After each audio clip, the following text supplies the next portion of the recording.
What's up, people? It's your girl Adeola. So the president-elect Bola Ahmed Tinubu is back in Nigeria after spending 34 days in Paris. They said he went there to rest after the stress of the campaigns and election. You know what I'm really hoping for is the day Nigerian officials can comfortably and proudly rest in their own country. You know, there were so many rumors by enemies of progress. You know, baby, they like to talk. They said, oh, he was in Paris receiving treatment, which were all denied. And then they said that the man was just resting. I said, welcome back, Gary, my father. The only thing that I don't like is that when the man returned back to Nigeria, of course, his pictures were circulating everywhere, only for enemies of progress to zoom in. They kept zooming in until they noticed this. Where are my glasses? Never mind. It looks like what they call peripherally inserted central catheter. And I was like, how did your eyes find this? How did you even notice? How bad?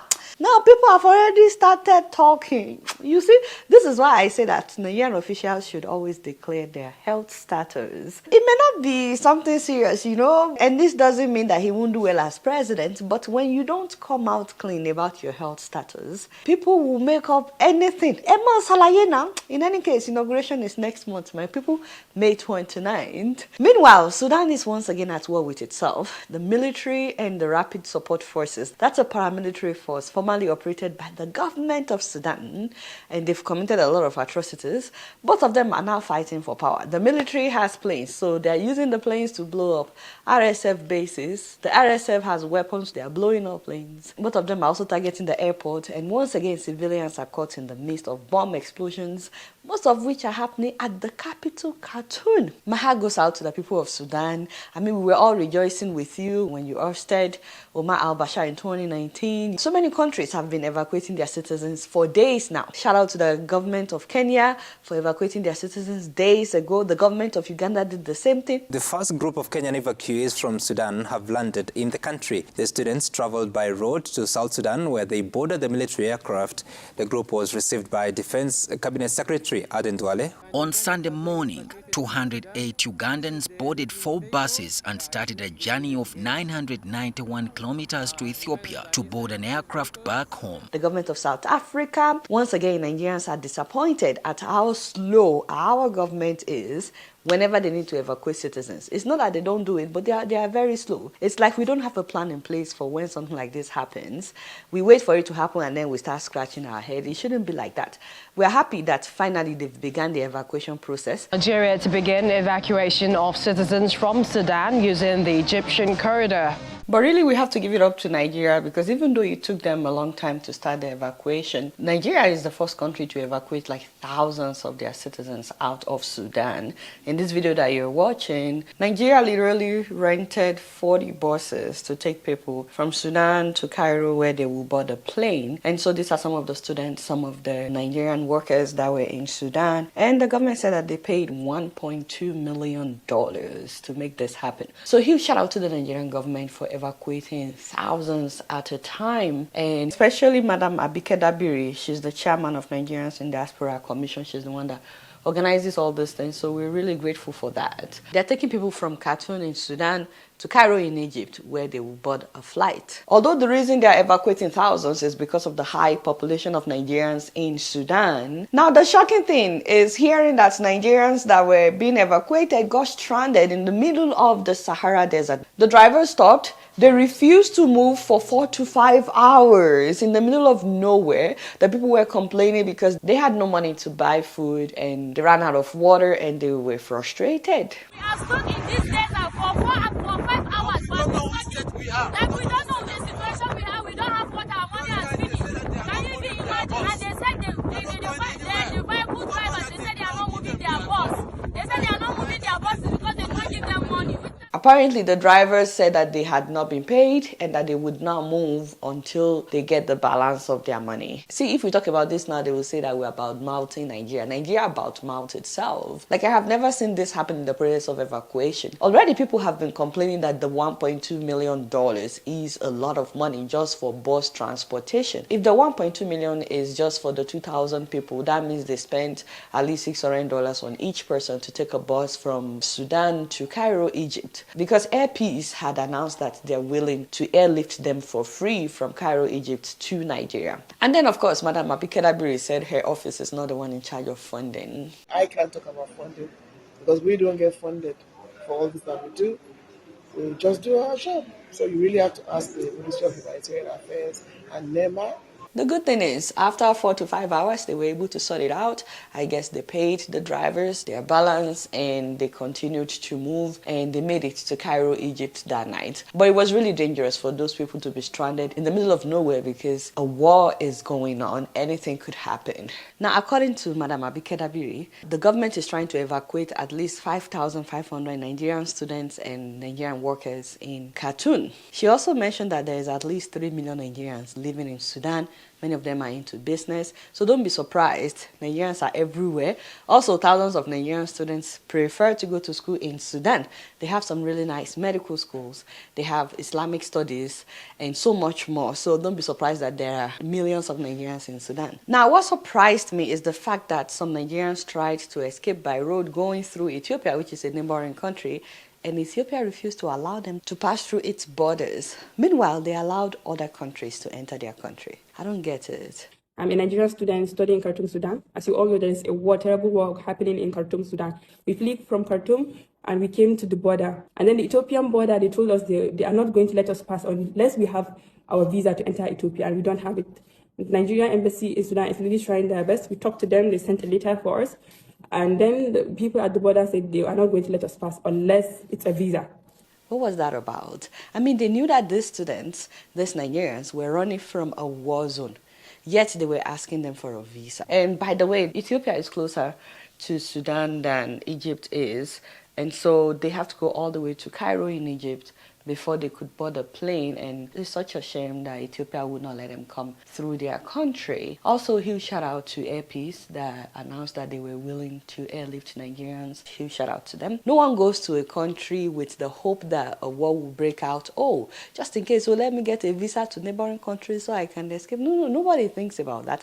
I don't understand why we Africans are so divided. All you need to do is deport them if you are afraid that they may not want to leave your country once they enter. But for you to not allow them to pass, that's so not fair. I mean, if not for anything, I thought we were considering Ethiopian airline taking over Nigerian Airways. I mean, they bidded for it, they won. I thought we were going to work together side by side. Come on. So honestly, this is shocking because these people were in danger and Ethiopia was turning them back. That is un-African. That is not right. At the same time, though, I can't blame Ethiopia. I've always said that we have to develop our own country such that people would want to come, making our passport stronger, you know. Also, I really look forward to the day that we'll have one passport as Africans, which will make us a lot more powerful as a continent. And let me know what you think about, you know, having one passport as Africans. By the way, speaking of being powerful, please don't say I did not tell you, but this is just a reminder that Tunde Land Farms is taking new applications for land purchase. I've talked a lot about acquiring lands in Nigeria on this show with all kinds of real estate companies, but if you don't have the big money that the big real estate companies will charge you, you can own farmlands in Nigeria, and Tunde Land Farms is the best way to do it because they would now rent the land from you to plant cassava, which they use for their gari production, so you can make money off of your land while your land is appreciating. So please go on their website. You will be able to see all the lands that they have available right now, and make sure that you tap into that. The best part is you can register the land in the name of your kids if you don't want to register it in your name. Just imagine if you have a young child and you register the land in his or her name, in the next 10, 15 years, it would have really appreciated, and it's not that expensive. It's not as expensive as buying a land in Lekki. So please make sure that you check them out. Okay, back to Sudan issue. Guys, should we talk about my mother Abikedabiri's outburst at someone on Twitter or not? Yes? No? Who? You guys, you like Amebo. Me, I don't want to talk about it because I like to mind my own business. But since you guys are insisting, who am I? So my mother, as you guys know, is the chairman of Nigerian Diaspora Commission. So she was also a House of Rep member from 2003 to 2015, and she's of course a renowned journalist. So she went on Twitter and talked about how they are working on getting Nigerians out of Sudan. And at the end of her tweet, she added, "by the grace of God." So I looked for that particular tweet, I couldn't find it. But someone named Omo Ajifola Bolaji Fowler responded that, stop saying by God's grace. Shana God's grace, Buhari employed. Always full of excuses, latecomers. Wow. So this guy is trying to say that they were late in evacuating Nigerians. But my mother's response, oh, Father, it shocked me. As in, I'm still in shock. She said, maybe that is why you have remained stagnant and unprogressive, retrogressively disobedient, and laboring in vain, because all you've ever laid your hands on is by the grace of the devil you worship. Mr. 83 followers. Father, I'm very, is it me or is hot in here? You know, it's kind of hot. Baba, mommy. Hey. So, I think first of all, we need to take a minute just to pray for my mother. You know, mommy. I know that Twitter can vex somebody. It can be a trying platform, you know. People can abuse you. But mommy, you are getting stressed. In case you are watching, please just take a deep breath, you know, like this. You need it. I think you need a vacation or something, because Kilagbe, as a public official, you cannot be responding to people like this online. Remember that saying, mommy, when they go low, we go high. You were supposed to go high. Even if somebody wants to fight you, my mother, you don't have to fight them. And then you were stylishly making this about the Labour Party. Haba, mommy, just focus on your focus. Anyways, speaking of focus, some of you are not focusing on your finances, and some of you are expecting other people to share their money with you. Some of you just like to borrow. You don't know how money works, so you work so that you have nothing to show for it. This Sunday, we are bringing back the Money Talk series that I do, in which I bring an inspiring guest to talk to you guys about money, how to make money, wealth creation, and you get to ask them questions live and direct. Some of these people, you may not have access to them ordinarily, so bringing them on the show is to give you an opportunity to hear their story, ask them questions, and learn from them free of charge. So I don't know why you won't want to join me for this live show, this money series. And to kick us off this coming Sunday is Dr. Olumide Emmanuel, the founder of the Common Sense Group. He's written several books about wealth creation, wealth management. I'm sure you've seen his videos. Several clips are trending online, like when he said money is not sexually transmitted. Woo! Father. I like that he's also a pastor, because I've said it several times on this show that pastors, imams, religious leaders have to teach practical ways of creating wealth to their family members. Don't just say pay your tithe and God will bless you, because if you don't understand how money works, your situation will not change, even if you pray for miracle money till tomorrow. So he will be live with us this coming Sunday, 8 p.m. Nigerian time. That would be 3 p.m. Eastern time in the US. That would be 2 p.m. if you're living in Texas this coming Sunday. He's also controversial. He has said some things that people don't agree with. This is your chance to come on the show and iron it out with him. The following week, May 7th, I'll be hosting the owner of Dundu Restaurant in New York. This auntie is a lawyer by training, and she was working for Shell as an attorney, making good money. Why did she quit to start her own business? How easy was that? If you are thinking about starting a business, you don't want to miss this. She now owns a modern Nigerian restaurant in the heart of New York City. But if you're thinking about starting a business, you don't want to miss it, especially if you have a full-time job and you are doing something on the side that you are really passionate about, and you've been thinking about, should I go full-time or not? Please make sure that you join us May 7th with Folusho Dundu. And then, of course, my father, Sujimoto, is coming back by popular demand. He's coming on the 14th of May. And the last time he was on the show, he talked about how much he suffered even in China and how he became a billionaire before the age of 40. And one of the callers that day said, you know, I thought you did money rituals. Thanks for sharing your story. So you don't want to miss Sujimoto. He's very, very engaging, and he takes all questions. Even when they accused him of money rituals, he took the question.